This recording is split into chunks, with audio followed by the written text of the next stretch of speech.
সম্মানিত ভিউয়ার্স, আজকে আমি আলোচনা করার চেষ্টা করছি কাগজি লেবু। জি, এটা চায়না থিরিও হতে পারে, আবার দেশিও হইতে পারে। আমাদের সবচেয়ে বেশি পরিচিত একটি মৌসুমি ফল। না, এটা মৌসুমি ফল না বললেও চলে, এই জন্যই যে বছরে সবসময় এইটা আমরা কিন্তু পেয়ে থাকি। এই কাগজি লেবু, এই কাগজি লেবু কিন্তু আপনার আমার শরীরের জন্য অনেক বেশি প্রয়োজন। অ্যান্টি অক্সিডেন্ট পূরণের জন্য আমরা খাইতে পারি।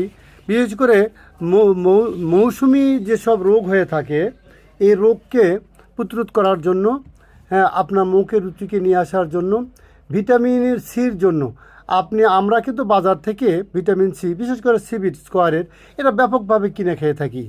কেন বলেন তো? এখন বর্তমানে মাত্র 10 টাকা কেজিতে বা 20 টাকা কেজিতে আমরা লেবু পাচ্ছি। তাহলে আমরা সিবিট কিনে কেন খাই বলেন তো? 1 কেজি দিয়ে